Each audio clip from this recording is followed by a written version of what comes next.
Welcome to Slow News Made Live. My name is Steve Boykinen. I am at the base of one of the most haunted hotels in California. I'm joined by my better than your co-host, Glory Jones. What's happening? How you doing, Glory? I'm doing good. Okay, real quick. If any of y'all were wondering why the timer ran out and it was like, a still screen for like 2 minutes, it's because we were having an animated discussion about how Drake is fucking trash. Shit!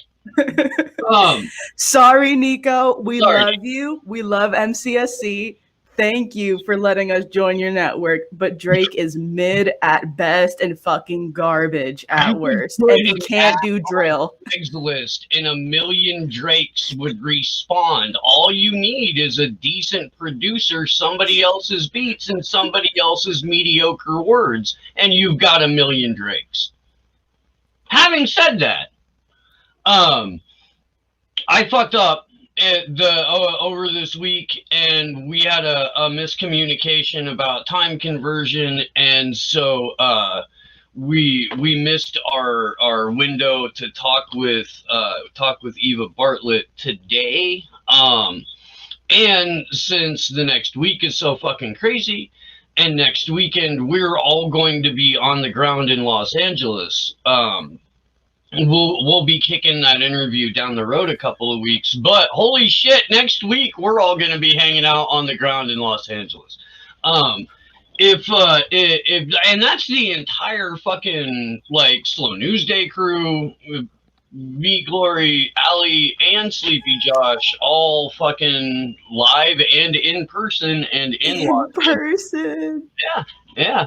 We may split the space-time continuum. I don't know. I don't.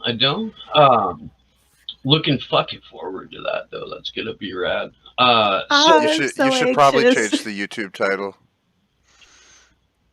If I put the even thing on there. So. Got you. Yeah, I'll do that. It's too late. It'll stay for the next week.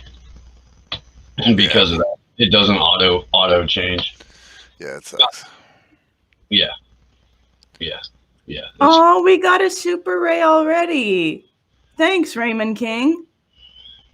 Raymond, thank you. Okay, yeah. Let's change that. Do you want to? I don't know, dude. Why don't you talk some more shit about Drake for a couple of minutes while I fix this title, Glory? I don't really like it. It could just be our filler from now on. Like whenever we're about to approach dead air, we just shit talk Drake for a minute. I mean, yeah, I'm down to shit talk Drake, but also let's set something else straight while Steve is changing this background, because you know me, I can go on a tangent about anything on command. So let me address something that is a just burning topic in everybody's mind right now. Godzilla versus Kong, okay? Should not be a fucking question. Who is going to win, guys? It is very obviously going to be Godzilla. Come on now, guys. This should be common knowledge. Do you know the amount of plot armor they had to give King Kong in the original movie all the way back in the 60s? They had to beef him up. They had to give him special electrical powers just so he could stand with Godzilla. And even then, it still had an ambiguous ending. And that was with, the Americans being all hyper nationalist and not wanting King Kong to flat out lose. Like, come on, guys. Come on. Really? Long walk to Drake ain't shit, but I'm here for it. I am. You wanted me to talk shit until you fixed the title, so I'm doing just that. But there's another there's another very hot topic that we haven't discussed yet, and that's Godzilla versus Kong. And guys, Godzilla is the king of the monsters. He has atomic breath. He is a representation of the destruction that humans have wrought upon this earth. So he's Dianne Feinstein? That is a force to be reckoned with, okay? We should do a comparison analysis between Godzilla and Dianne Feinstein. Well, but dude, Paul, he does the brunch breath thing, and that's what's what the Godzilla thing reminded me of. Okay, that's fair. Okay. It is, yeah. Right. I mean, there are many, as we just noted, similarities between Godzilla and Dianne Feinstein. We could explore that. We could. Shout out to Hillary Jesus, by the way. Big shout out. Sorrento? Sorrento? Yeah. Big Paul. Gay waiter Paul. The unemployed gay waiter Paul. Yeah, big shout out to him. The guy's hilarious, man. I love that account. All right, did you fix that now? I did, yeah. All right, Godzilla, King of the Monsters, and Drake, mid at best, fucking garbage at worst. Don't ever listen. Drake can't do drill. He can't do drill. He can't do drill. He can't do drill. Hey, so now that he rips off everything he touches, okay? I'm sorry. Now that Nico and fucking Ryan Knight have figured out that Charles Barkley said some raw shit on television last night, I want to point out that was already in the title of this video like an hour ago. We'd already planned on doing this shit. Should I send that to you, Josh, so that they can hear it? The Charles Barkley thing? It's a tweet, but yeah, it's a tweet with like a minute video. I sent it in the Element chat. It's under the Unlimited Hangout article. But I'll send it again for you, Tech Ninja. Hey, send it to me on Twitter. I closed Element in case someone tried to call me during stream. Okay, I got you. Okay.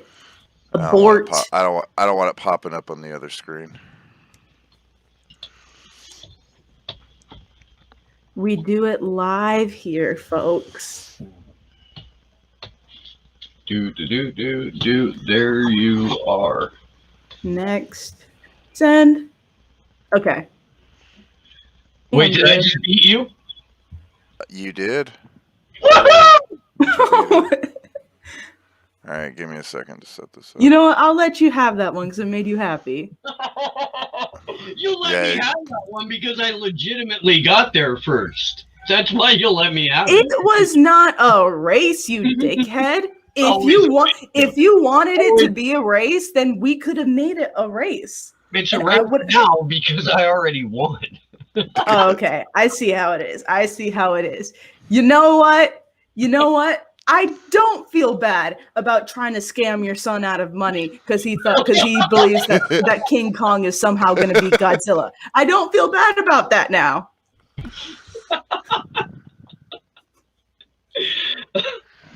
So to teach my kid a lesson, I was gonna stake him in a bet between the Slow News Day crew and him over Godzilla Kong. If people act or try to tell you or pretend that we are not incredibly wholesome, man, they're full of bullshit and lies. They really are. All right, I think I have it set up.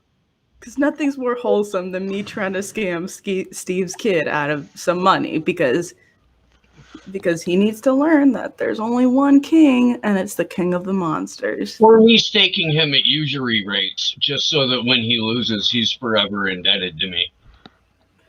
Well, no, because the thing was going to be that he owes me money. Well, yeah, no, yeah. I mean, he would owe you money, but he would also owe me money, too, because I staked him. Okay, yeah. All right, you guys ready for this video?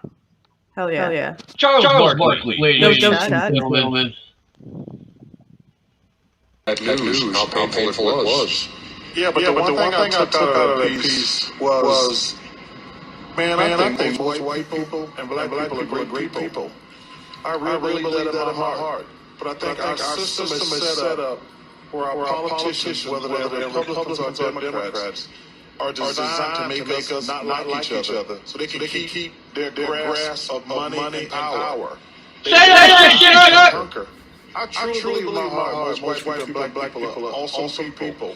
But we're so stupid following our politicians, whether they're Republicans or Democrats. And their only job is, hey, let's make people not like each other. We don't live in their neighborhoods. We all got money. Let's make the whites and blacks not like each other. Let's make rich people and poor people not like each other. Let's scramble the middle class. I truly believe that in my heart. So real quick, man, if you guys have not, just flat the fuck out if you haven't been around on the planet for like 4 or 5 decades, you may not know that Charles Barkley. Or two. You may not know that Charles Barkley was like a total fucking like happy about being the only right winger in the NBA. You know, like that's where he planted his flag like 25 years ago, like I'm rich. I don't know. What else you want me to do? If I want to keep my money, I'm with these guys. And like that's straight. He was straight up about it. For him to go from that to this, fucking incredible, dude. That's awesome. And for him to say it during the Final Four, when like a ridiculous amount of people are watching that shit. Yes. And a ridiculous amount of people who have been nothing but propagandized into believing the things that their politicians tell them to believe. For Charles Barkley to sit there like casual as fuck, and just lay it out like that, that's fucking amazing, dude. I'm stoked. I am. I'm glad that happened. Well, I mean, yeah. Okay, first of all, on the topic of the Final Four, fuck Gonzaga. Okay, let's just put that out there. That's fair. That's fair. Yeah. Glory's got personal feelings behind that. I mean, but casually, fuck Gonzaga. Like, I don't even have a fucking dog in this fight, but I'm with it. They're like Duke was 25 years ago. They are like Bobby Hurley, Christian Laettner, fucking Duke teams that everybody hated. That's Gonzaga now. That's who they are. They're emblematic of that. And fuck them. Okay, yeah, but in the case of Gonzaga, because they're like in, my school's conference, my team had an actual experience with them where like the coach acted like a complete dickhead. So, I'm gonna just leave it at that. Because, I'm not trying to air everything yet. Okay. Yeah. Okay. When Glory actually graduates from LMU, we're gonna hear some shit. We are. I found out more about Kent State after Taylor graduated than I ever knew about Kent State. And turns out that, at least the way that they treat their journalism majors, Kent State is a carbon copy of every other narrative management factory in this fucking country. Do we want to play the clip again? Because some people are saying that there was an echo, so they couldn't hear Chuck. Yeah, we'll do that, and I will remember to mute this time. Okay, yeah. So if you could play that again, Sleepy J. All right, hold on. Thanks, Tech Ninja.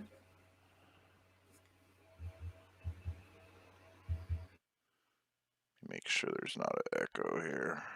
All right, you guys might not be able to hear it. I'm going to leave the sound off on that end. We don't live in their neighborhoods. We all got money. Let's make the whites and blacks not like each other. Let's make rich people and poor people not like each other. Shared that news, how painful it was. Yeah, but the one thing I took out of that piece was, man, I think most white people and black people are great people. I really believe that in my heart. But I think our system is set up where our politicians, whether they're Republicans or Democrats, are designed to make us not like each other so they can keep their grasp of money and power. They divide and conquer.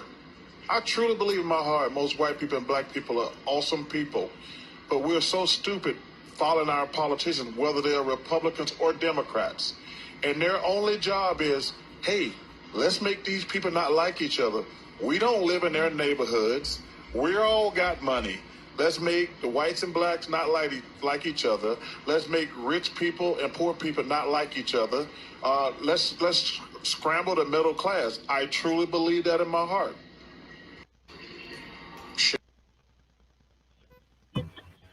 Okay. What? You crack me up, Glory Jones. You do. You do. You make me laugh. It's a good thing. It is. Oh, that's good. Okay. I know we got it rough, so that makes me happy. I hope that if you're watching that, like, did you not hear that, DJ Elf? I don't know. I think they heard it this time around because I played it from my phone too and I could hear it. Okay. But I mean, yeah, like the importance of like the importance of them saying that, of Chuck saying that, flat the fuck out, just when so many people are watching with Ernie Johnson right next to him in one of the biggest play-by-play and analysis shows, on straight up on like ESPN during the Final Four, is like you're not gonna hear that from most analysis. You're not. Dude, like, you're not going to hear that on network television. Yeah. Like, that's the thing. You're not going to hear that on mainstream media ever. Yeah. Ever. You know, and for him to, like, for that and look, I have no idea if that was scripted or if they knew that the conversation was going to go that way. I don't know. I can't know. You know, but like, the delivery that old Chuck there gave, man, like, you could tell that that's a conversation he's had before. Like, he's tried to get some people to understand this shit before, and it's simple shit, you know? Yeah, man, most people are probably decent. I'll give that, you know, I'd like to give all you motherfuckers the benefit of the doubt. I would. I'm pretty sure that most of you are decent people, you know? Stop listening to narrative management. That's essentially what Charles Barkley went on, you know, TV, like, during the Final Four to say is, don't fall victim to narrative management. Now, here's a word from our sponsor, Boeing. Okay. All right, we'll be right back with more Final Four, and then it's like a U.S. Army commercial, you know? Okay, but, yeah. Like, well, for that one shining moment, man, that was beautiful. It was. Like, when you take away the fact that yeah, it is sponsored by, you know, the narrative management machine, like, more props to Charles Barkley for saying it on that platform, because it's not like he went on a podcast that fucking 80 people are going to listen to say that shit either, you know, which he could have. Well, I mean, okay, so yeah, even though there's all the corporate sponsors of this, of this event, at the same time, not the people watching Charles Barkley say that, who needed to hear that, they're not going to be like, oh, well, this doesn't really mean much because, you know, they're going to go right to a U.S. Army commercial. They're not going to be like that, because there are a lot of, like, casual sports fans that just see, like, the narrative management spewed out by, like, Stephen A. Smith and all these other guys. And, like, yeah, I don't want to invalidate their experiences, but they're wrong to a lot of degrees. It's like, Stephen A. Smith is bad for people. Like, I mean, black people specifically, but people in general. Stephen A. Smith is bad for you. Well, the problem is he's been so overexposed to the point where First Take has just become like, okay, like, how many Stephen A. Smith sound bites can we fit in one thing, like in one show? Like, that's what this show has become. Like, he's been ruined because of overexposure. But yeah, Don Lemon for basketball, essentially. Don Lemon for ESPN. You know I'm right, dude. You know I'm fucking right. You know I am. Fuck Don Lemon. Fuck Don Lemon. Fuck Don Lemon. Fuck that salty ass bitch, Don Lemon. But yo, I mean, it's true though. But still, like considering the overall environment of like ESPN and what most analysis are saying, it's like you're not going to get people saying what Chuck said. You're not going to get people saying like, listen, Republican, like, listen, black people, white people, whether you support Republicans, whether you support Democrats, it doesn't matter, because at the end of the day, politicians are going to narrative manage to divide us all. Like, Chuck delivered like a softened version of a message that we give many times on this show. So, hey, bro, Charles Barkley, you watch Slow News Day? Yes. I liked you when you were the round mound of rebound, and you were playing with Philly. I did, man. You was a badass, Charles Barkley. Yeah. I know. Yeah. Hilarious too, man. That guy, I mean, like, dude, he really is. Charles Barkley's one of the funniest motherfuckers. Really? In the NBA for like he did not give a fuck. No. Like his levels of not giving a fuck were on par with those of Allen Iverson. This is the same dude that straight up said like, "Oh, people tell me to just forget about it and turn the other cheek." Yeah, if you turn the other cheek, I'm gonna punch you in the other cheek too. Dennis Rodman had to put on a dress and fuck Madonna in order to get the kind of attention that Charles Barkley got just by showing up and telling people exactly what the fuck was in front of him. It was great. I love Dennis Rodman too, though. No cap. Hey, look, dude. If Dennis Rodman is like the best professional wrestling heel that you could like. They threw like 10 fucking Hollywood screenwriters in a room for hours just trying to come up with like whatever Dennis Rodman was gonna do to himself next. Just absolutely. But like fresh out of college, like Detroit Pistons, Dennis Rodman, like, oh, like heart. He was, man. Yeah. Before, yeah, dude, yeah, pre Madonna, Dennis Rodman. Maybe it's Madonna that ruins people. Yes. I wouldn't be surprised. Has anybody seen a decent Guy Ritchie movie in fucking 15 years? and Voltaire in the chat brought up a good point. Dennis Rodman is Korean Peninsula peacekeeper. Bro, Dennis Rodman, no cap. Dennis Rodman, no cap though. Dennis Rodman is a better diplomat to North Korea than all of our politicians. Let that sink in. Fuck it. Let's put him as president like Camacho. What could go wrong? I guarantee you that they based Camacho off of Dennis Rodman. I bet, dude. I guarantee you they were like somebody went and fucking hung out with Dennis. Like, I'm sure you could just like there's enough people in Hollywood. I could be like, yo, I need a couple of like really fucking off the wall characters to make this movie pop. I have a party this weekend and call Rodman, get him fucking just loaded. I don't know.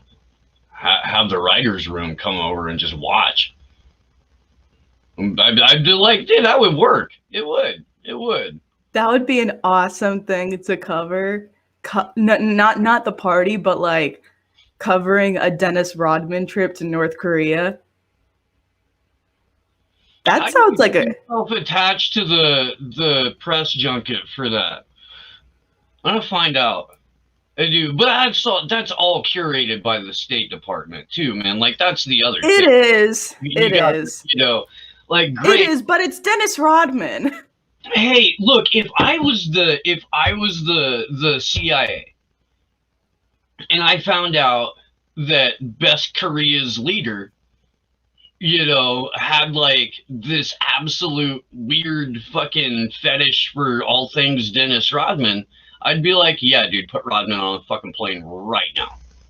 You know, get him over there. Absolutely. But Dennis Rodman himself is basically three-dimensional, like methamphetamine and bathtub acid. Yeah. And hey, chat, because we got the best chat in all of YouTube. They spitting facts. Server monitor, 100% facts. Michael Jordan is corporate. Yes. Yes. Yes. Yes. Yeah. Yeah. Well, look, man, Michael Jordan sacrificed his father for that fame. Straight up. Like, put his father on an altar and drove a fucking stake through his heart for that fame. Absolutely. And he fucking gambled, like, to the, like, made Pete Rose look like a fucking rookie in terms of that shit. Michael Jordan had to go invent a fucking career in baseball to save the fact that he, like, A, fucking, you know, basically had his father killed, fucking forgive a gambling debt, and B, like, find another way to fucking hustle and make money and shit, because he wasn't allowed anywhere near the fucking NBA. They would not let Michael Jordan on a fucking court for 2 goddamn years because of his fucking gambling. Straight the fuck up. That's who Michael Jordan is. But he's got fucking more money than God. He's the OG face of fucking endorsements. Yeah, exactly. Like he revolutionized that shit in the NBA. And like now you have like a whole what is it, like 4 parts or something? Like 4-part documentary, The Last Dance, that's just like a sweep of narrative managing. Like, I'm watching this whole thing and I'm okay. So the episode that pissed me off the most was the one where he had fucking Isaiah Thomas snubbed from the Dream Team, and he's sitting there going like, well, they walked off the court, they snubbed us, and I'm sitting there like, okay, so are we just not gonna bring up the fact that before that game that you beat them on and knocked them out of the playoffs, before that game, you were going on and on to a whole press room about how getting rid of the Pistons was going to be good for the sport of basketball, how they were like a complete stain on the NBA. Like, are we just going to ignore that part? We're just going to act like Michael Jordan is the bastion of sportsmanship here, really? I'm like, oh. If it weren't for the mystique that the Pistons had around fucking you can't fuck with Bill Laimbeer and Dennis Rodman, that little fucking kid with them elbows, and fucking like Isaiah Thomas. Dude, he's my favorite sports broadcaster ever. Isaiah Thomas is. If you've never heard Isaiah Thomas call a game, it is like one of the fucking saddest but funniest things on the entire planet, dude. He is just, and every 10 seconds, man. And that's someone who was a successful candidate at my camp, my basketball camp. I know. I love Isaiah. My basketball camp. I love Isaiah Thomas so much. Great, man. but my point is like because of the way that the Pistons were playing basketball, like at that point, dude, they damn near saved it because it was coming out of like the 1980 or 82 lockout and fucking and there's a bunch of shit that nobody needs to know. Well, it was kind of like in the crossroads between like the Magic and Larry era and then transition. It was like in that transition period between like the Magic and Larry era and then going into the Jordan and Bulls era, and then like, you know, in between there was a little shadow where for 2 glorious years back to back you had a team that did not give a fuck about any of y'all, just tearing shit up. It was awesome. Or well, I say that like I lived through it. I didn't, but I watched a lot of Pistons games. I did look through it, and it was all right. It was.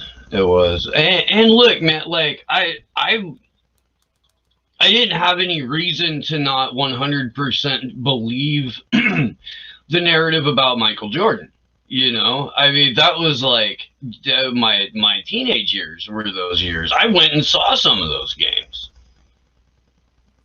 Like super fucking lucky, and a kid that grew up in my neighborhood's dad had fucking season tickets, not to the Bulls, but to the United Center.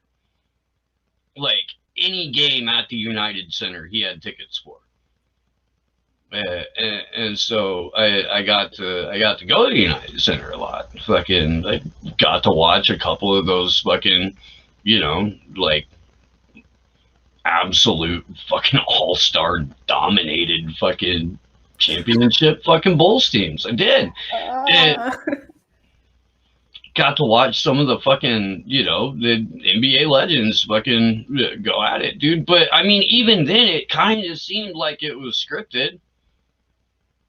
I remember fucking people in the fans like calling, you know, people in the stands like telling me exactly how you're telling each other exactly how the game was going to go, how the season was going to go, how the playoffs were going to go, and fucking did for the most part accurate. You know, and if you already know how everything's going to end, like, why are you still paying for it? Because you want to watch it. I mean, but like that's dude. So I mean, I love the underdogs though. That's the best thing about the whole underdogs thing, because every once in a while you do get someone that breaks through all of the narratives, just all of them. Remember when that was Gonzaga? That look, dude. That look. She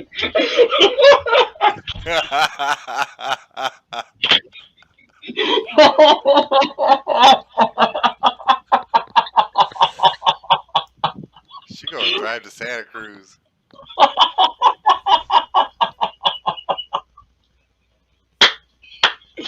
Oh man, somebody clip that out and send it to Nico, please. Give that fucker a pick-me-up after the beating we gave him this morning. 5 days, Poikinen. 5 days. I'll remember that. I told you. I remember. I told you. That's what I an remember. open chest is for. I told you. I remember these streams ridiculously well. So when you get smacked upside the head and wonder what the fuck was that for, I'll be like, hey, remember that shit you pulled on stream? Yeah. Fucking all I'll see is like Glory's foot getting bigger from a fucking flying sidekick. Gonzaga! Worth it. Worth it. Yeah. Okay, do we want to move on to the next topic? Because I really could go on about sports all stream, but I know we also got other stuff that we want to go through. I mean, staying in the vein of sports, but moving over to the UK and police, we do have another clip to show you. I guess I got to send that to you on Twitter, huh, Josh? Yep. Okay. Let me.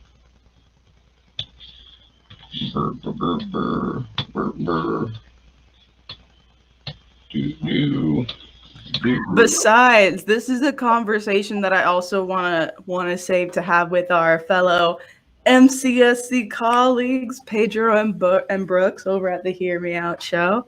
So yeah, I'd love to go more into sports narrative management. I would, but I feel like that deserves. Man, me too. But I feel like that deserves like its whole own like planned out show with like other people who can talk about it well, like our MCSC colleagues. So yeah.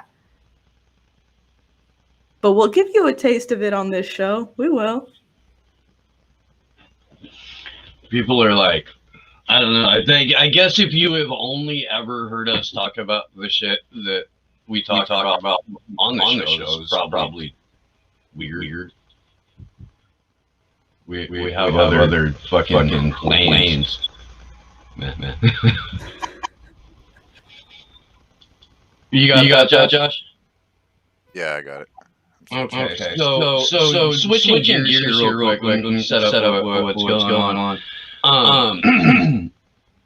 Yesterday in the UK, they had all over the country. They had massive protests that they were calling "Kill the Bill" because there's yet another piece of legislation in the UK that expands the size, scope, and reach. That echoes back away. Yeah.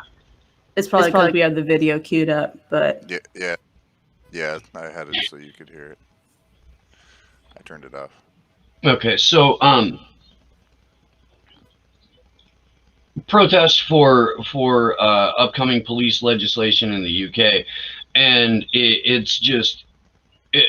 this clip that we're about to show you is it's another instance of these miraculous piles of construction bricks and debris that just sort of magically appear whenever there's a large protest, where once, just hours before, there was no convenient pile of rubble for rioters or agents provocateur to pick up and cause trouble with. So let's roll the clip, and you guys can tell us what you think in the chat.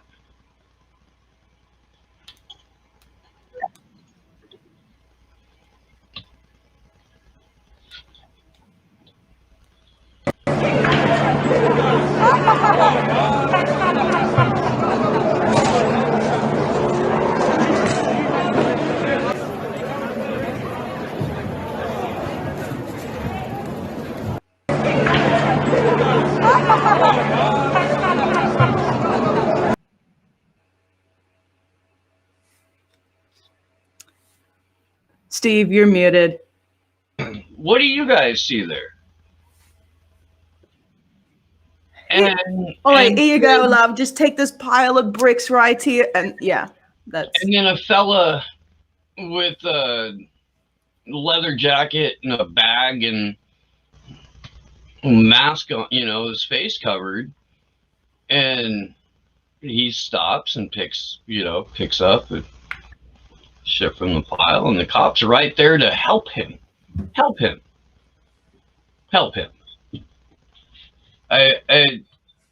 The cops in the UK were beating the shit out of women 2 weeks ago. Yeah.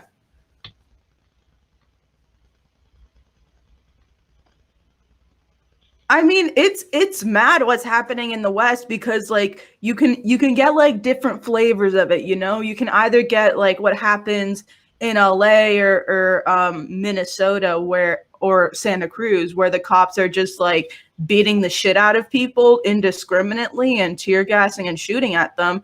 Or you can get what's going on in the UK, where maybe they don't have the same weaponry, but protesting is literally illegal there. And they're trying to criminalize it completely and arresting everyone who gets within, the 6 feet of each other. And it's insane. Let's see if the YouTube chat is that even shit you guys can see? It's insane. Oh no, I saw it. Yeah. No, it came up on. I'm monitoring the YouTube stream. Can't be too. Yeah, I'm not too active in the chat, but. No, I'm just saying it's the thing that, it happens right up front and at the front of the clip, and it happens pretty quick. So I don't even know if the audience can really see what's going on unless we've got it up on the screen. I'm not sure. I can play it again. Um, it might be worth it because it really is like 3 seconds, right? I don't know. Maybe it's not. I'm pretty sure that the people who watch the show figured out that the police are not their friends. You know, like I'm pretty sure. I did want to get because Fuck 12. this did just happen yesterday, and it's not. I mean, the UK cops have been like acting like the Los Angeles Sheriff's Department for about a year now. Like they really have. They've been acting like, you know, a regular American funded IDF trained police outfit. And the sort of homogenous nature of Western civilian police forces adopting the tactics of the IDF should concern each and everyone. You know, Yeah. if you're and they also have internationally, they have international law enforcement forums where they literally play out like what's going to happen if there's a large event and there's a terrorist threat. And they literally have like, you know, simulations where they debate about arresting people and have discussions based off that. And I know because one of those international law enforcement forums was attended by Brian Mueller, who's in a key position within the Los Angeles Sheriff's Department. And he's also the guy that led the team of people and undercovers that fucking illegally detained me and a couple others at a protest. So, yeah. And that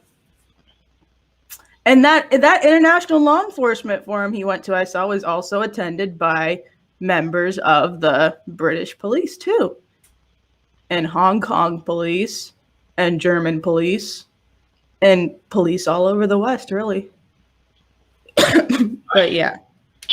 Kimberly in the Rockford chat's like talking about the pile of rubble, saying it would never be there otherwise without caution tape or anything else. Yeah, I mean, I don't know. Something magical happens whenever people gather to protest, and that's their collective belief in a better world makes the building materials themselves rise up out of the ground. And they just sit there on ready-made pallets, entirely unprotected, for people to then build a better future. That's what happens. That's how this manifests. Salutations, fellow protesters. Have you seen this pile of bricks before me? Please take one and engage in the delinquency that comes with the rioting. Oh, make sure you have your mask on, fellow hoodlum. Would you like to engage in some property destruction and or damage with me? I have discovered a large pallet of bricks with which we could make mayhem. I have many psychedelics in my pocket right now. Would you like to use them with me? I mean, yeah, but, you know, not buying them from you. No money is going to be exchanged. You freely give me a bunch of psychedelics. I'm going to put them shits in my mouth. Yeah, dude, yeah. Okay, you entrapped me.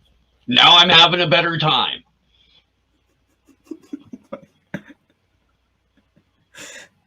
I'll fucking do a night in jail for being on psychedelics.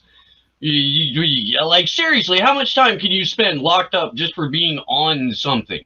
You know, that kind of time I can do fucking standing up. Like that's not gonna concern me. It's not. I'm really glad that I've managed to make it to 43 without a large conviction. Yeah. Good job, Steve. Yeah. I also don't fuck around like that anymore. You know, like I really I don't.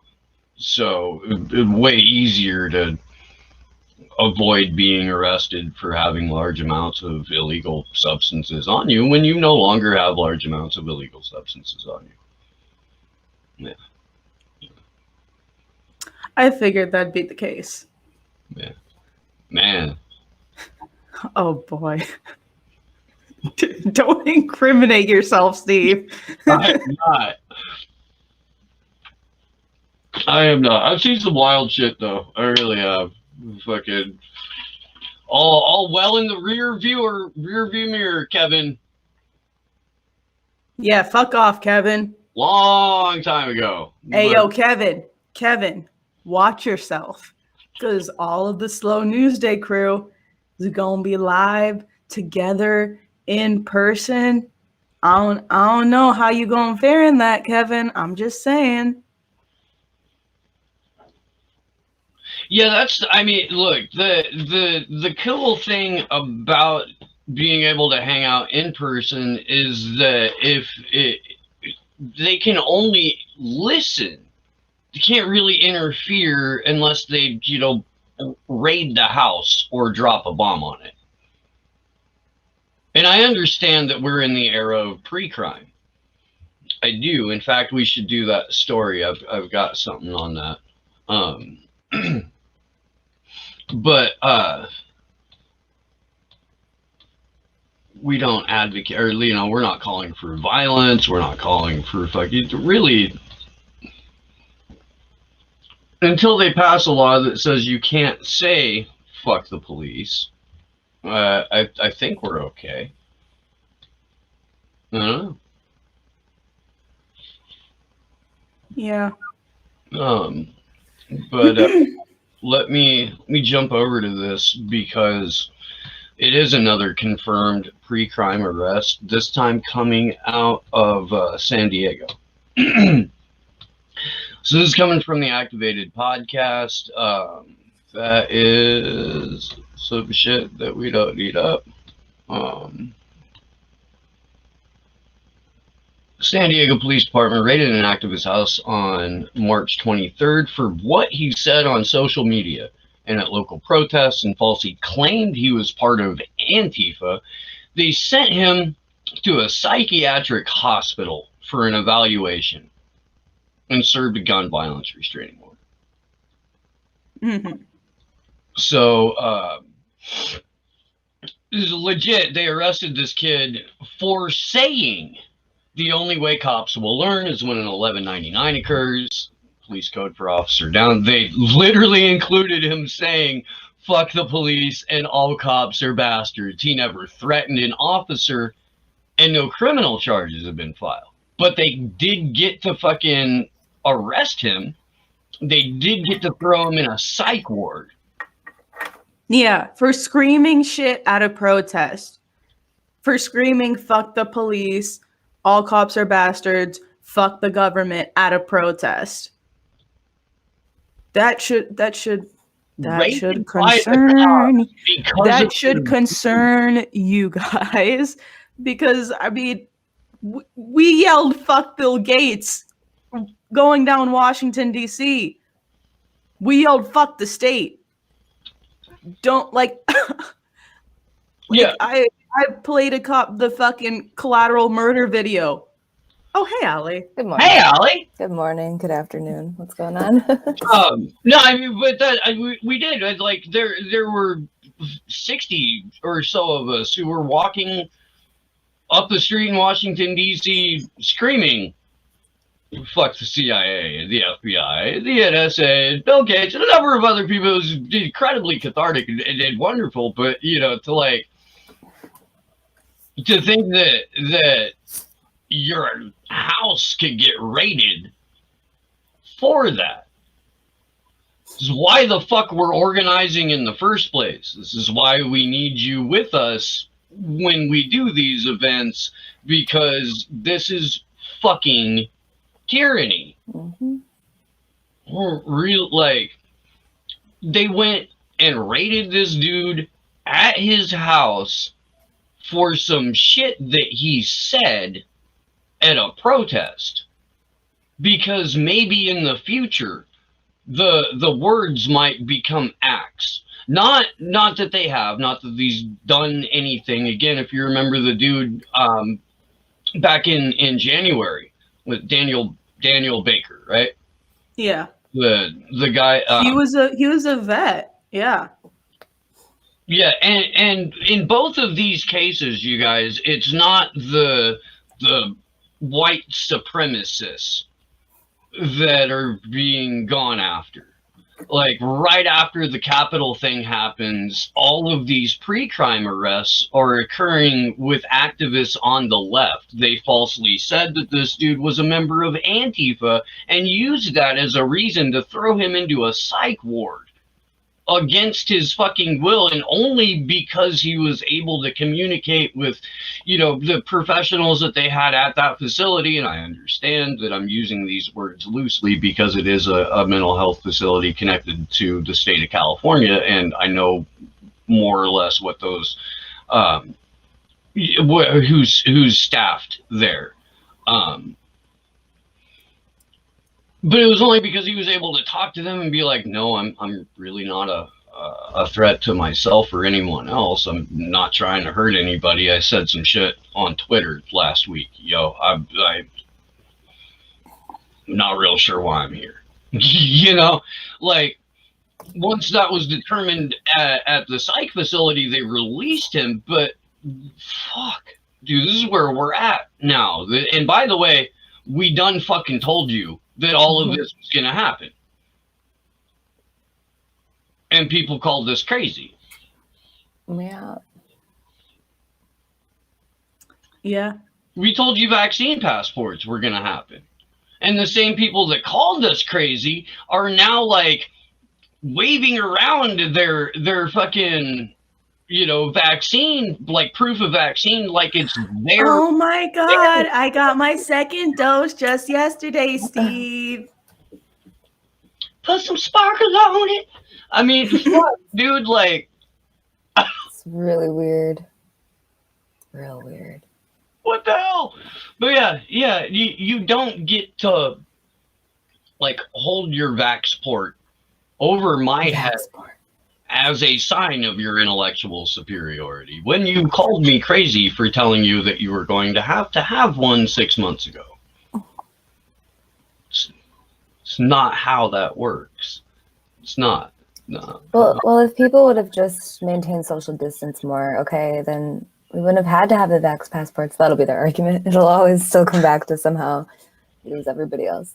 It wasn't them that helped. Well, if you dumb anti-maskers just listened and cared about other people, we wouldn't be at this point. Do you want to talk about the SNL clip? Oh. Yeah. Oh, goodness gracious. Okay.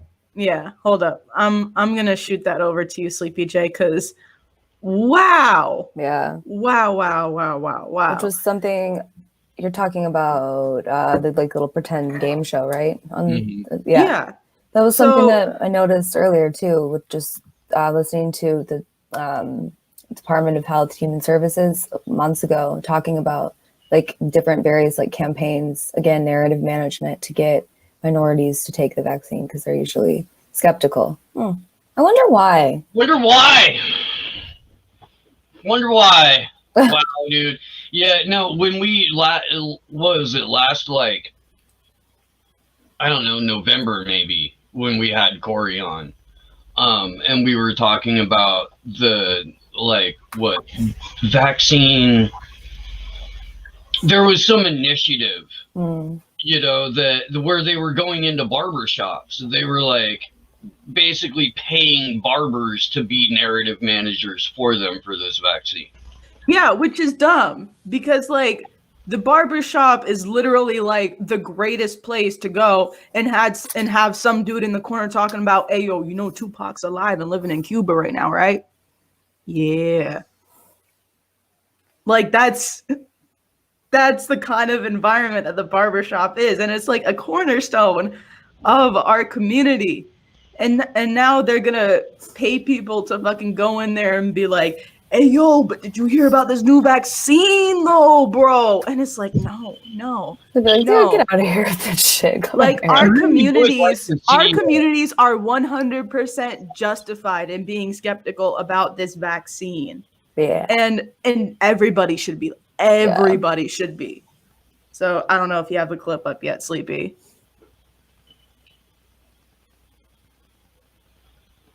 Josh. Josh. Oh. Okay. Aw, don't worry about them, Sleepy. Let me see. We were wondering if the clip made it your way yet. Good work, Josh. Okay. Yeah, that's unnecessary. Oh, okay. So that dude's name is Seth. His real name's like Seth Allen or something. He's gotten himself fired a couple of different times from a couple of different jobs for like doing exactly what he's doing right here, which is just latching on to some content creator and then relentlessly, desperately, annoyingly, hopelessly, tried to like work them over for a little bit of attention. And like, nobody's gonna call you by your fucking fake superhero name, Seth. Sorry about your luck. Get a fucking new hobby. All right, where's this clip at? I'm not seeing it. I DM'd it to your Twitter. I'm checking in there. It doesn't look like a video clip. It's the SNL one. Oh, never mind. The link you sent me was a... Oh, it's because I have it blocked. I have that account blocked. You have SNL blocked? Yes. I was like, I wouldn't expect that. I don't know why. Because they invade your feed. Look, man, I gotta say, dude, like, I never wanted to know anything about Twitter, never wanted a fucking Twitter account, didn't have one when we started the show here. And so, like, I didn't know about the joy of muting, right? Like, that you could mute, like, specific words, until Josh told me, like, oh, yeah, dude. I had Bernie Sanders on mute for fucking it's the only way I can get up in the morning and not just want to fucking murder people. Yeah, just mute. I haven't utilized that enough. I think I should. Oh man, yeah. So as soon as I've got the clip. Okay, you guys ready for it? Yeah, let's roll this. Jump right into it. But despite all of my pleas, none of you have been vaccinated yet. Okay.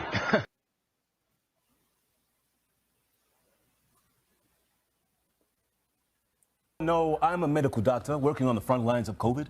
Yes, that's right. That's right. Proud of you, boy. Proud of you. So I've seen what this disease is doing firsthand. Ain't no joke. And all of you are considered high risk for COVID. Yeah. True. Whatever that means. But despite all of my pleas, none of you have been vaccinated yet.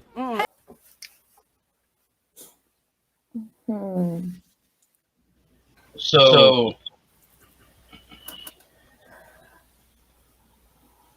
yay. See, that's why I have SNL blocked. I told you.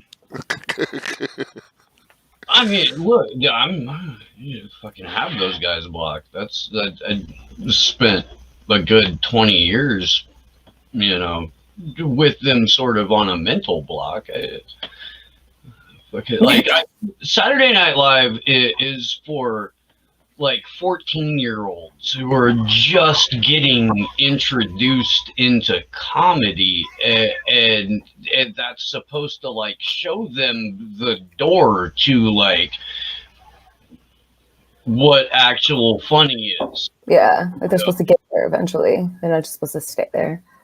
Like the fact that Saturday Night Live, like as a premise, like the whole motivation for the show, to use it as a vehicle for propaganda, like I honestly can't believe grown-ups buy it, because nothing on that show is targeted for an adult. It's so cringy too. Like all they're doing, everything is delivered so fucking over the top condescending, like like they're talking to little children. Mm-hmm. So why are adults, you know, Right. like I don't know, and hopefully Saturday Night Live's getting fucking dragged, just you know, Sure. everywhere for that sick shit. Like they took all you're muted, Glory, but they took I was like, why is she so quiet? fucking worst goddamn stereotypes about black people, Yeah.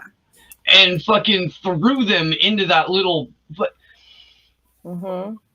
Go. I'm sorry, Joe. It's like, oh, Facebook is the reason why black people why some black people don't want to get the vaccine. Like Tuskegee experiments, does that ring a bell? Like the mortality rate of black babies when they're born in the hospital and the conditions of laboring mothers that they have to go through there, like the just severe history of mistreatment of black people in the medical system, like none of that. They couldn't even throw in like the Tuskegee experiments. They just had to go fucking full send with their condescension. Yeah. Like that. Like that's almost worse than the fucking. Best. Like that's worse than Joe Biden on his. They don't know how to go online to get in line at Walgreens. That's worse than that because you have fucking black people themselves agreeing to do this shit, thinking that they're doing something. Like no. Well, they're getting paid, so. Yeah. That's the most black people that have ever been on Saturday Night Live at the same time. Mm-hmm. Yeah. I think so. Saturday Night Live, and they use it for that. Yeah, because they're so inclusive and stuff. So, God, that's so cringy. I don't know if I'm racking my fucking brain trying to think of an SNL skit with more than 2 black people, A, and then B, little like only black people. It's not. I don't know if it's happened before. There might have been an episode I missed. I don't watch it. So yeah, I did. I'm gonna throw that to the audience. Yeah. Too but I mean, I think when they did their Black Jeopardy segments, they had 3 black people on in the same room. Oh, that's good. No, but that's literally the most. No, Tom Hanks was on Black Jeopardy. Yeah, but I know which skit you're talking about because it was 3 other black people and then Tom Hanks. Yeah, because it was like 3 contestants and one of them was Tom Hanks, and then there was the black Alex Trebek dude. Yeah. Yeah. Jesus Christ. SNL. Yeah, that was cringy. Every week it's like, I will see a clip and I'll be like, oh God, guys. Yeah. But then I remember that they're not actually comedy. They're just an extension of this whole thing. So, yeah. The Mickey. I mean, dude, it's even like in the 90s, because SNL had already been around for 25 years at that point and had become like an established narrative management warehouse. Mm-hmm. Like you could tell it was corporate. You could like you could tell who was out of pocket on set too, because they would all look at Chris Farley like, you're fucking blowing it, guy. You're not supposed to do that. And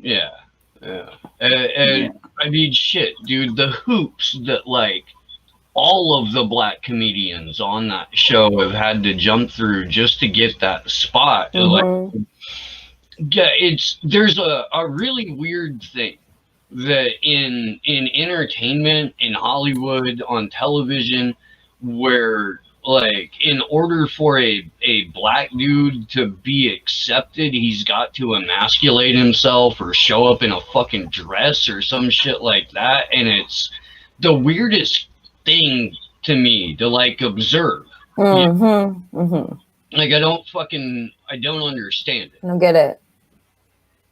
get it. It's weird. What is like? It kind of came out of nowhere too. Recently, I would say, as far as like Tyler Perry's been fucking. True. They tried to put Martin Lawrence in a dress fucking 20 years ago. Why? Yeah, why? And he went running down the street waving a gun, screaming, "They're trying to kill me."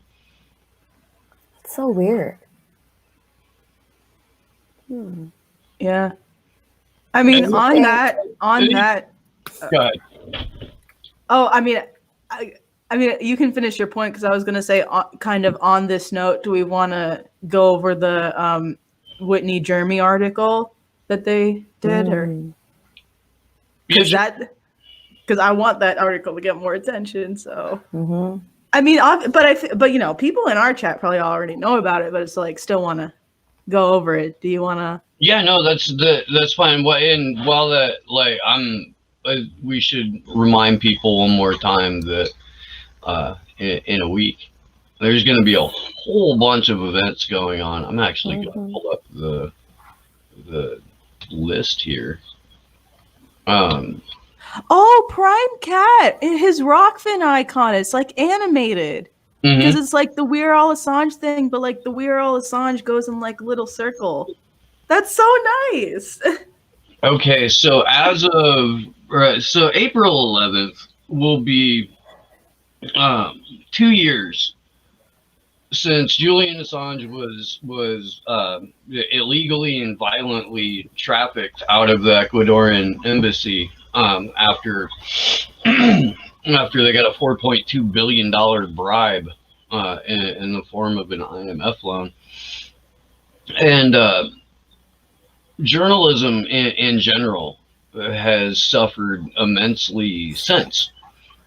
So we've called for an international day of action around this. The theme for this one is We Are All Assange. There's over 20 cities right now that have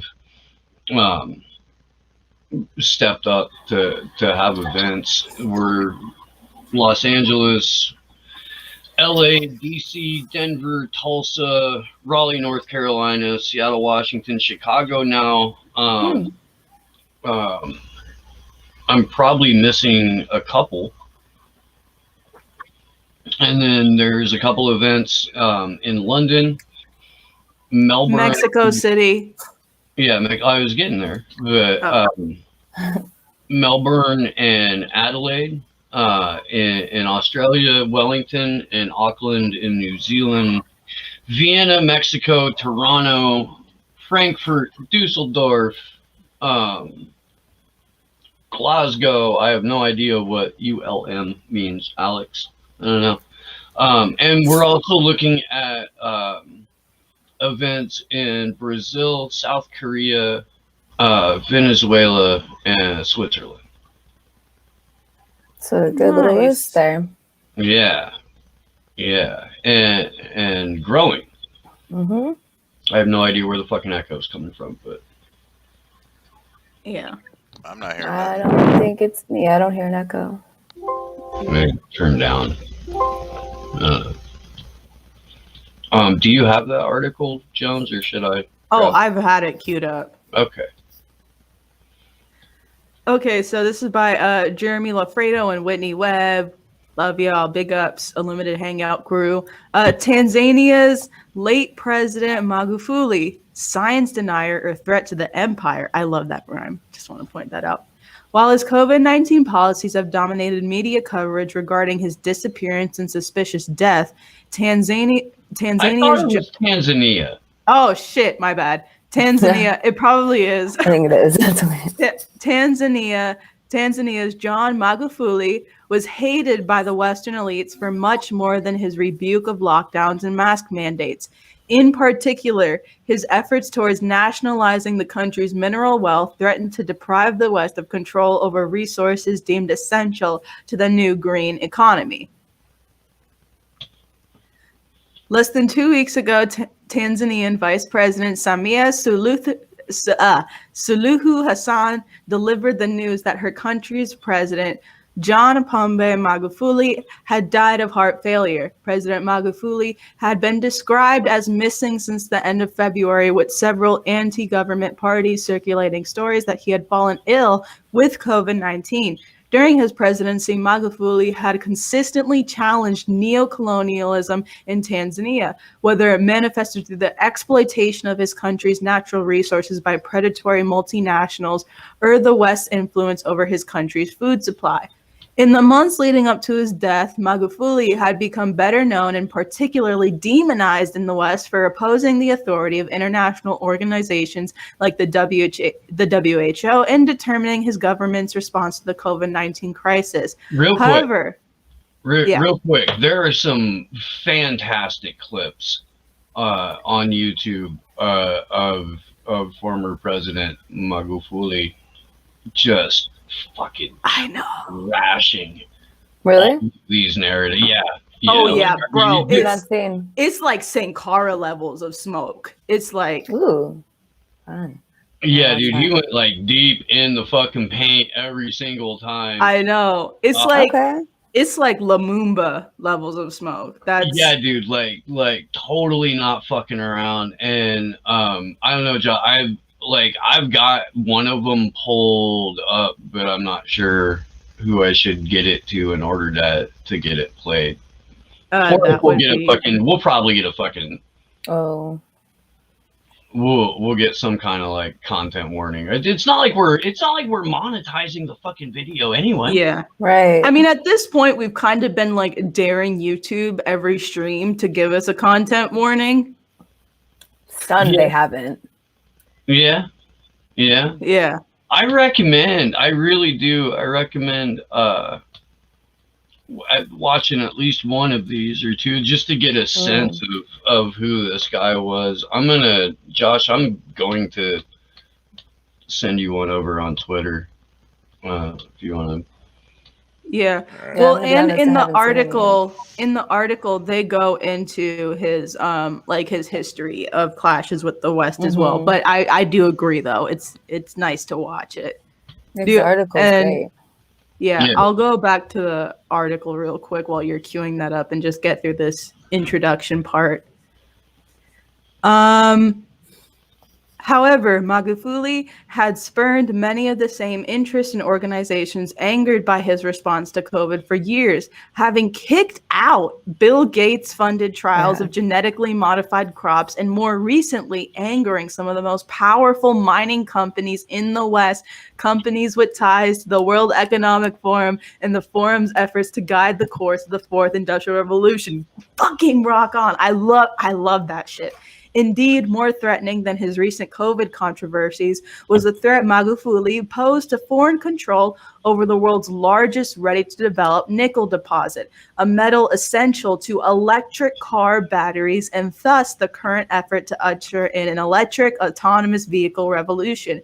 For instance, just a month before he disappeared, Magufuli had signed an agreement to begin developing that nickel deposit, a deposit that had been previously co-owned by Barrick Gold and Glencore, the commodity giant deeply tied to Israel's Mossad, until Magufuli revoked their licenses for the project in 2018. God, I fucking love it when African leaders just go off. Running afoul of the most powerful corporate and banking cartels, followed then by the mysterious onset of sudden regime change, would normally garner considerable coverage from anti-imperialist and independent media outlets, which recently covered similar events in Bolivia that led to the removal of Evo Morales from power. However, the very outlets that have extensively covered Western-backed regime change efforts for years have been entirely silent on the very convenient death of Magufuli.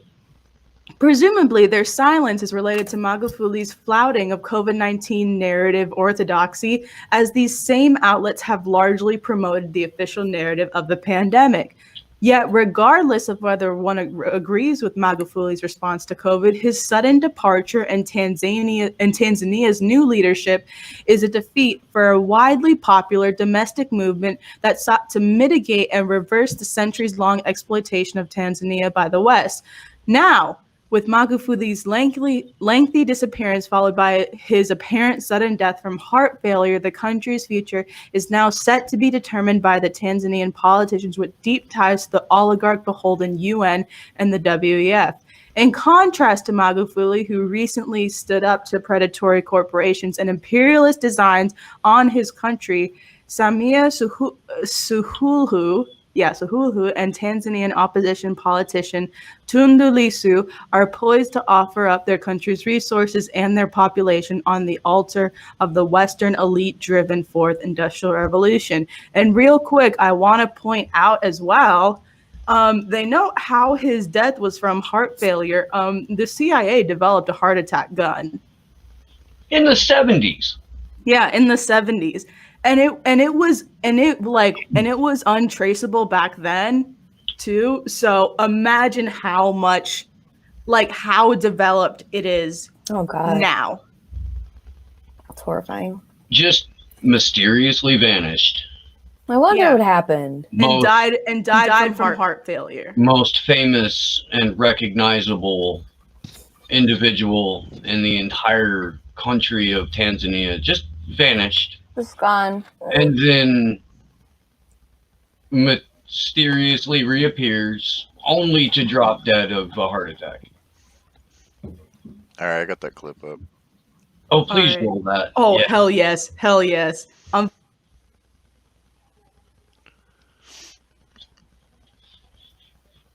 51. Sada Hassan, KTN News. But even as several countries rush to vaccinate their citizens against the deadly coronavirus, Tanzanian President John Pombe Magufuli has told his people, the Tanzanians, not to be wary or to be wary of the vaccines. Now, he said some of the vaccines introduced by foreign nationals were dangerous and should not be adopted.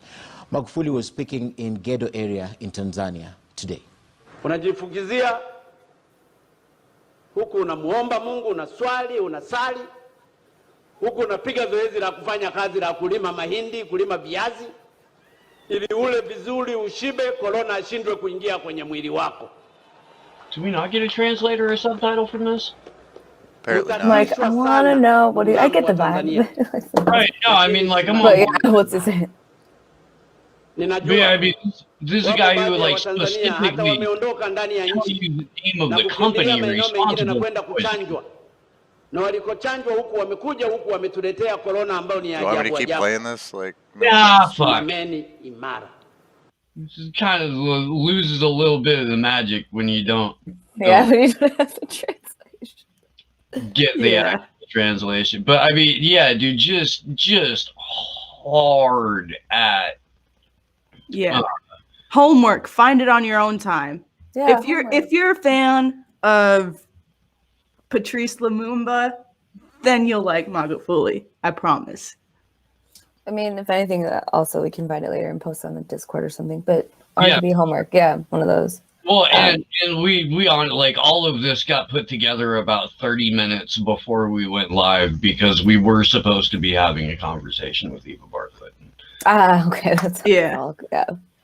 I'm gonna skirt back over to the article here because look at what a like wide-ranging and informative and like out of ordinary stream this has been for us throwing it together fucking a half an hour before we went live.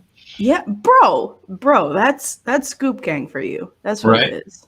I just woke up and all right. I got to sleep in today. Magufuli's celebrated rise and his clashes with the West. Magufuli was first elected with his running mate and now president of Tanzania, Samia Suluhu, back in. The woman, by the way, that's selling the country out. Yeah. So back in 2015 with 58% of the vote. At first, the president was met with lavish praise from the same Western media outlets that would later seek to demonize him. For instance, a BBC report in 2016 reflected on Magufuli's first year in office and noted his 96% approval rating. The report also quoted political analyst Katila Mumbo, who remarked, "There is no doubt that President Magufuli is very popular among many ordinary Tanzanians," and added that the president's main promise of extending free education to secondary school, which came into effect in January, has been well received. Also in 2016, CNN had reported that the Tanzanian public has gone wild for its new president, John Magufuli, and that after sweeping to victory in October 2015, Magufuli has embarked on a remorseless purge of corruption. The article that Magufuli has inspired a new term as seen in Tanzanian social media posts. Magufuli defined as to render or declare an action faster or cheaper. 2, to deprive public officials of their capacity to enjoy life at taxpayers' expense. 3, to terrorize lazy and corrupt individuals and society. Indeed, Magufuli's term was characterized by making decisions that benefited the majority of Tanzanians, largely at the expense of foreign corporations, but also by overhauling a government known for its entrenched corruption and absenteeism prior to Magufuli's rise. His administration cut the salaries of the executives at state-owned companies, as well as his own salary, from $15,000 to $4,000 US. Some state parades and celebrations were reduced or canceled to cover the expenses of public hospitals. Healthcare had long been one of Magufuli's priorities, and the life expectancy of the country significantly increased every year he was in office. In addition, in the previous 50 years of Tanzanian independence, only 77 district hospitals were construction, whereas during the past 4 years alone, 101 such hospitals were constructed and equipped with local funds. By July 2020, the country had grown from a so-called lower-income country to a middle-income country per the World Bank. So, kind of getting shades of Libya's rise over here. A recent report by the hawkish U.S. establishment think tank, Center for Strategic International Studies, was highly critical of Magufuli, but noted the following about his political philosophy. Magufuli, who subscribes to his own homegrown Tanzania First philosophy, believes that Tanzania has been cheated out of the profit and wealth by exploitative mabeberu imperialists since independence, which is right. To secure political support, Magufuli has fashioned his agenda as a continuation of the socialist vision of Tanzania's first president, Mwalimu Julius Nyerere. Sorry, I butchered that. I'm sorry. If you give me a couple tries, I'll get it right. Who advocated self-reliance and intolerance to corruption and a strong nationalist character. Magufuli's various conflicts with the Mabeberu, it transpired throughout his presidency, targeting various projects and business ventures of corporations and oligarchs that have worked to exploit much of the global South for decades. For example, in late 2018, I know, that's why I'm getting progressively gassed up. For example, in late 2018, Tanzania's government ordered a stop to all ongoing field trials on genetically modified crops and the destruction of all plants grown as part of those trials.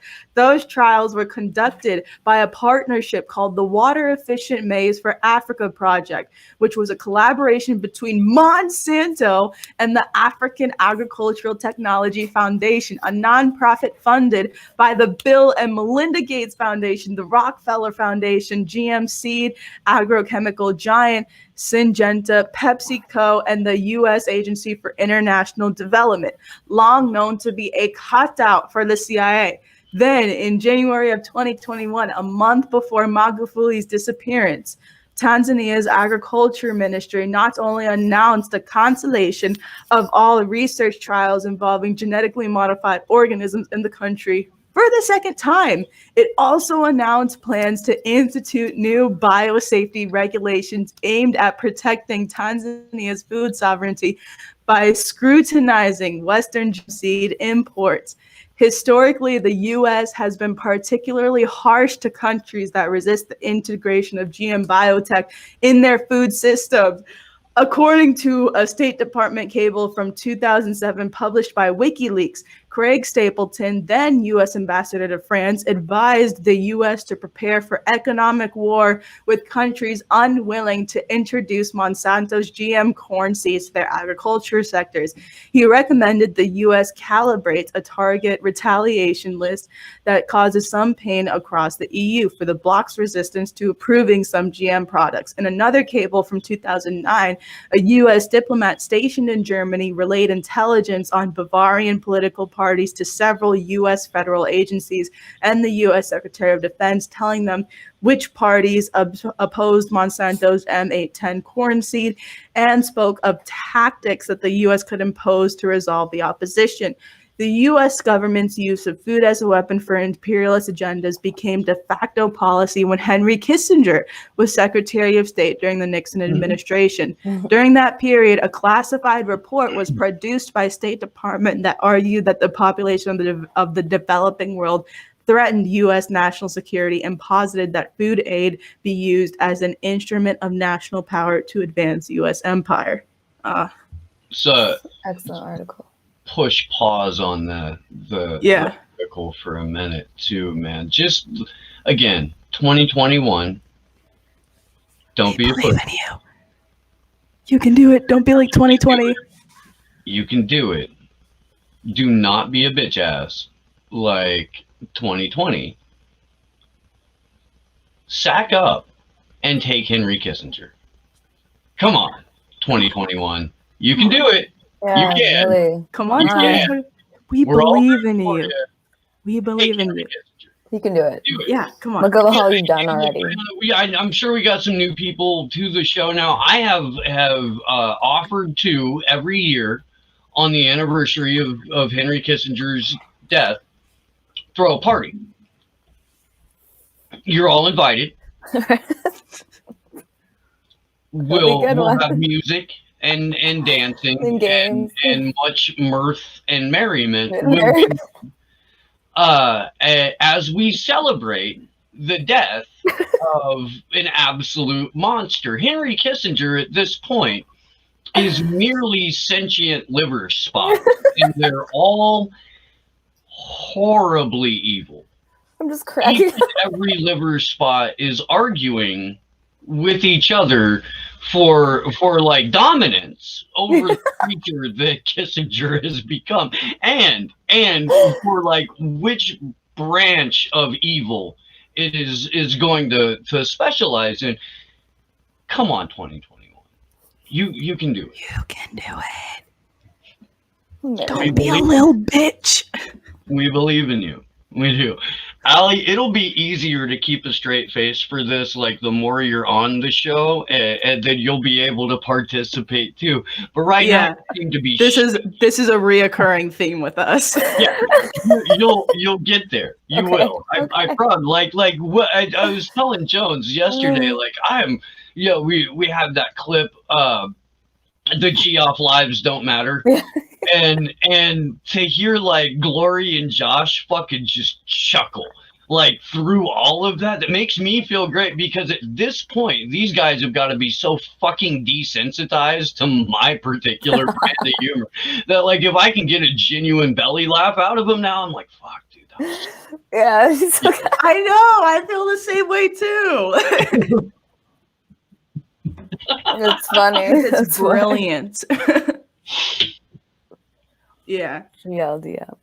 And to choose to be offended by that statement, then Geoff has to concede that he is a Geoff. Well, actually, it's Jeff. Oh, okay, so you're saying, why are you mad, bro? Yeah, then why you mad?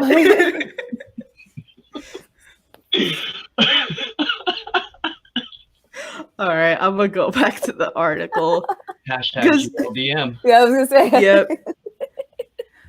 Because let's learn about Magufuli. He's great. Okay, a roadblock for the ruling class's green future, quote unquote.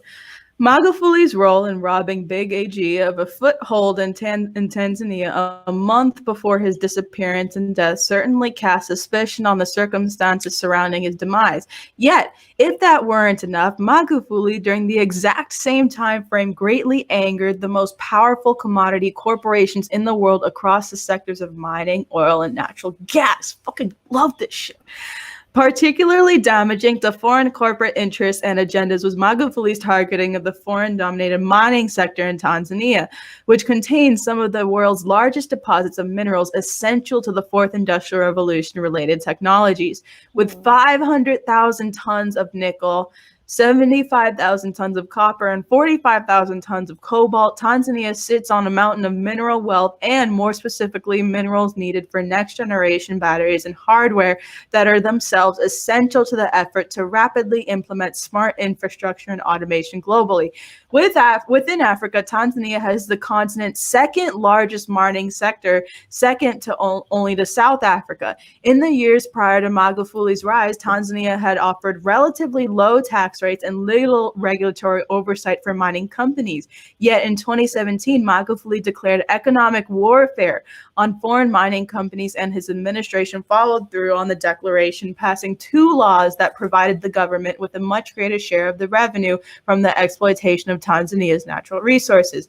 This, of course, came at the expense of foreign mining conglomerates. The new legislation also gave the government the right to renegotiate and or revoke existing mining licenses that have been awarded prior to Magufuli's presidency. Soon after, Tanzania's government took aim at Acacia Mining, which is now owned by Canadian mining giant Barrick Gold, and slapped them with $190 billion in fines for unpaid taxes and penalties. It shouldn't happen that we have all this wealth, sit on it while others come and benefit from it by cheating us, Magufuli said of the decision. We need investors, but not this kind of exploitation. We are supposed to share profits. In 2018, the administration went after Acacia again, fining them $2.4 million for contaminating local water supplies in residential areas. Yes. 2018 was also the year of Magufuli's biggest rift with powerful mining corporations took place, one that potentially influenced his disappearance and subsequent death. The Kabanga Nickel Project, the largest development-ready nickel deposit in the world, had been owned jointly by Canada's Barrick Gold and commodities giant Glencore. In May 2018, Magufuli's administration revoked the Barrick Glencore license for the project, along with several others that included other nickel, gold, silver, copper, and rare earth mining projects. Angering Glencore in particular is a risky business. The commodities giant was originally founded by Mark Rich, an infamous asset for Israel's Mossad, who allowed Glencore profits to be used to finance covert intelligence activities.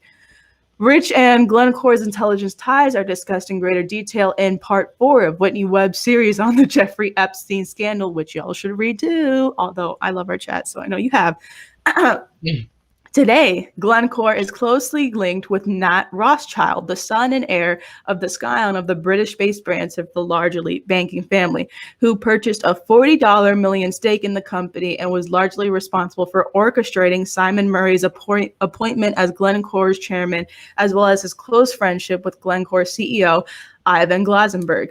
Then, in January 2021, a month before Magufuli disappeared, the Kabanga Nickel Project went forward without Glencore and Barrick Gold, with Tanzania successfully negotiating joint ownership of the mine with a company set up by the Norwegian millionaire Peter Schmedvig and 2 of his associates. Wow. Unlike the Barrick Glencore project, in which Tanzania's government had no financial stake, the new project gave Tanzania a 16% ownership stake in the mine, which is now required by law following Magufuli's reform of the country's mining sector.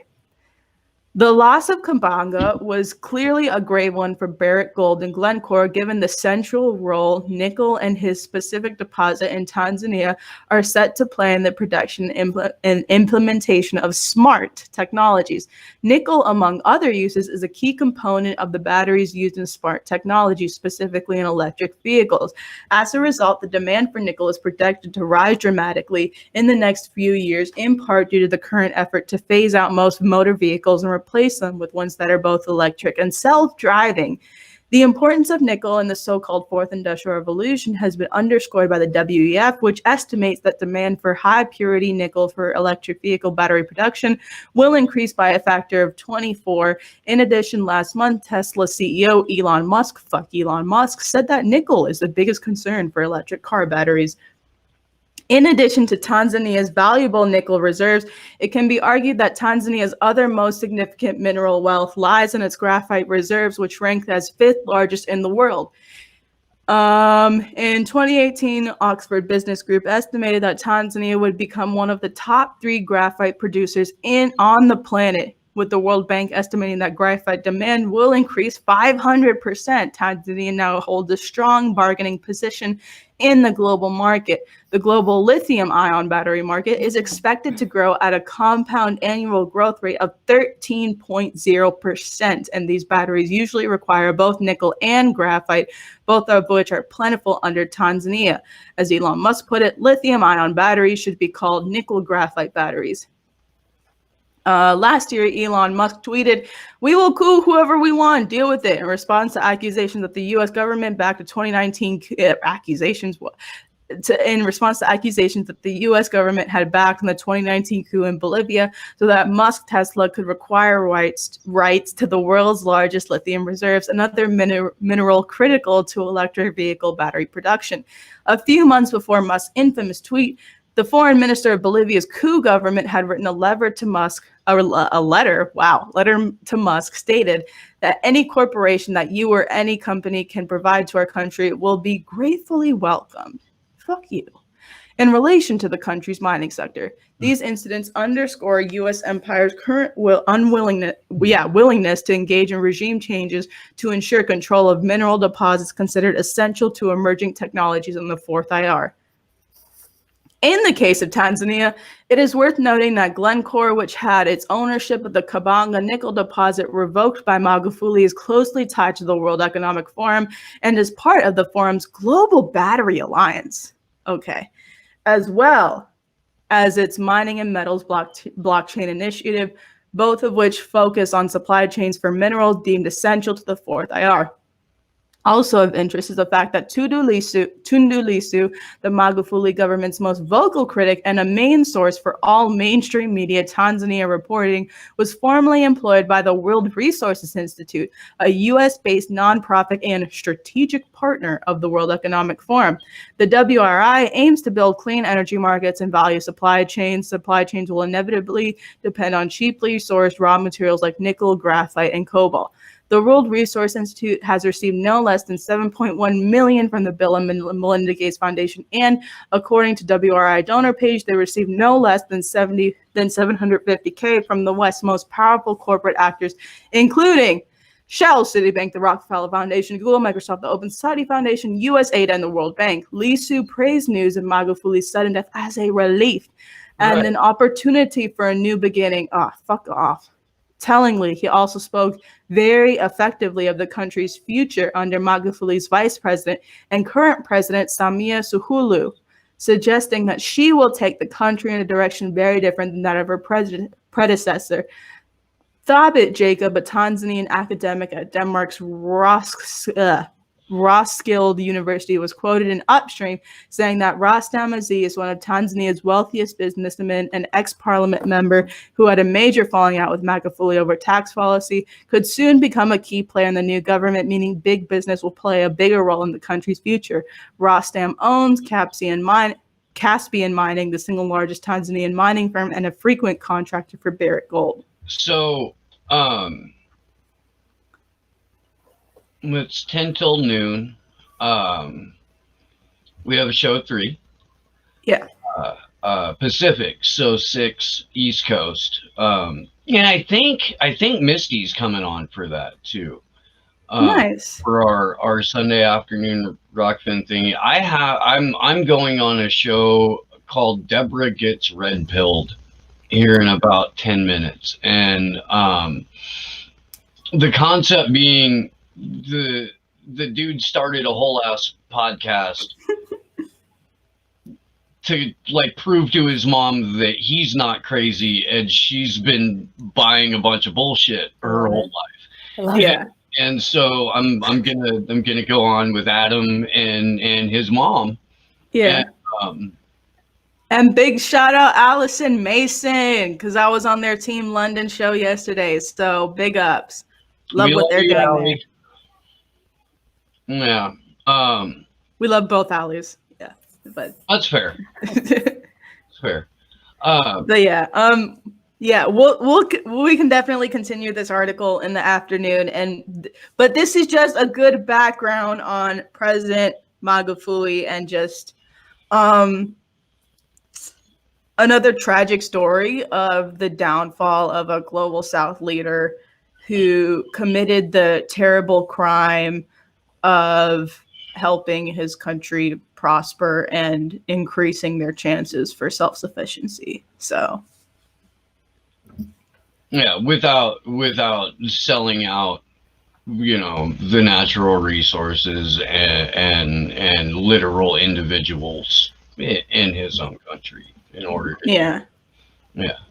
So catch the COVID part of that article on Rockfin at 3 p.m. Pacific. And it's not because we're not going to say shit, on YouTube that we wouldn't say on Rockfin. Like that's just not. It's just because of time constraints. Yeah, we're just out. We're just out. Although I do like what Burmis is doing, where he'll run a live stream on both YouTube and Rockfin and take it right up to the point to where YouTube's going to yank his channel if he continues, and then he'll just do the rest of that broadcast over on Rockfin. But we just want you guys to help us lap the number of subscribers on Rockfin versus YouTube, because they just keep they're fucking relentless. Bad. And short of taking away the channel, they've done everything else to make us leave. We're not going to do that. We're going to make them throw us out. I'm fine with that. I'm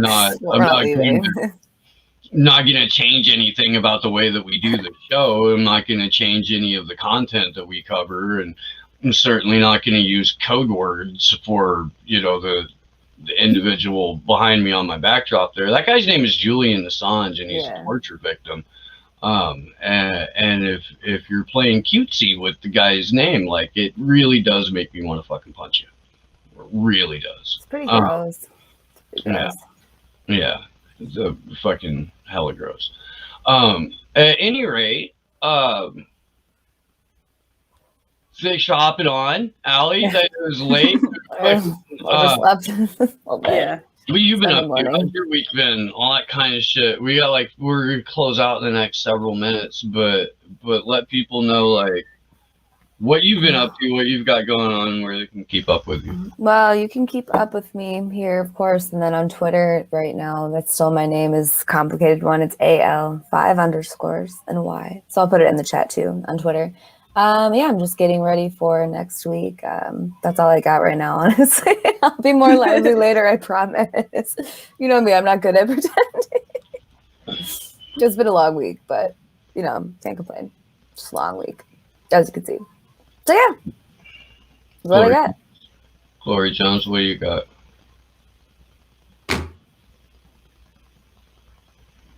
Godzilla is the king of monsters. Yeah, I dipped out on that.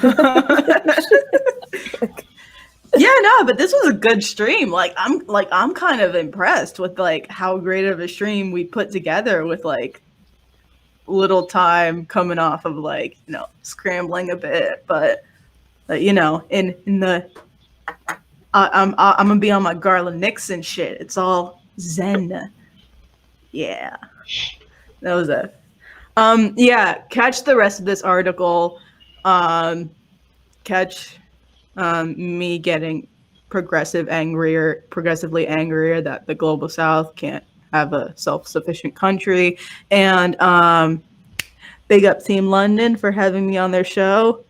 We're going to rip apart the space-time continuum on Friday when Scoop Gang meets in person for the first time.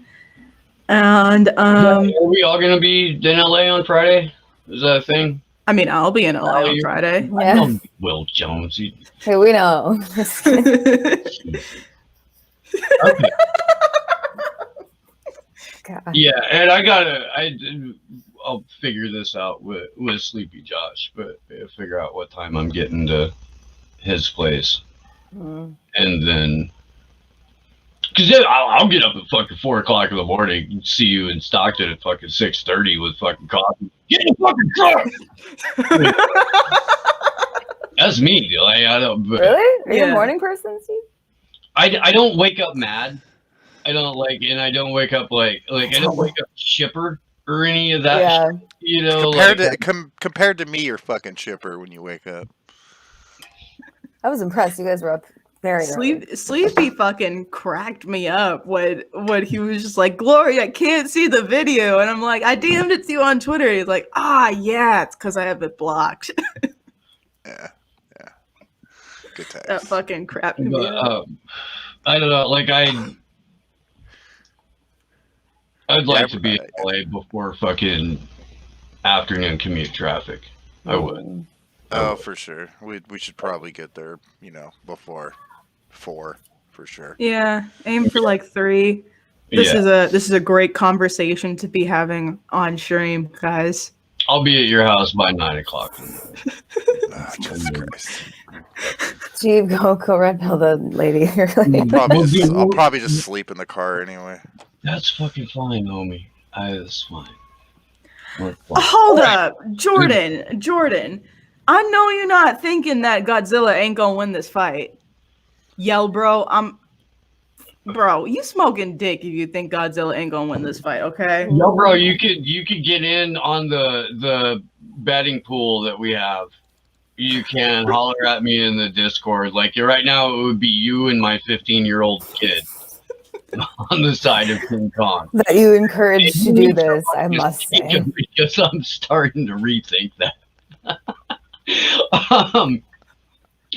Y'all, thank you so much for hanging out. I really I was ready to fucking shoot my laptop and cancel the show and shit like that about 5 minutes before we started, and I'm glad that did not happen.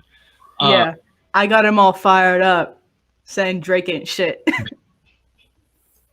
I'm sorry, Nico, but your favorite rapper can't do what my favorite rapper can do. Oh, I saw that conversation. Yeah. Sorry, yeah. Nico. That's true. Yeah. That's true. Because your favorite rapper is great. I mean, nothing against Drake. I had a minute in my life where I like Drake a lot. I'm not gonna lie. Some catchy shit, but your favorite rapper is better. Sorry, Nico. Is Drake really Nico's favorite rapper? He'll die on that hill. He will. Wow. Planted. Okay. His flag on top of a Canadian studio gangster. OVO or whatever the fuck is okay. I love you, brother. I love you. Dude, I love you, Nico, but Drake ain't it, and he can't do drill to save his life. Well, not, he but can't. I low key love. I like Drake. I love, not even low key. Fuck it, I do. So I'll stand with him on that. But your favorite rapper is better. So look, man. Look, I'm not gonna fault anyone for. I'm not, dude. I'm not. We were having this conversation yesterday, man. Like, musical taste is open to interpretation. Yeah. Like, all that shit. It's just your studio gangstering shit.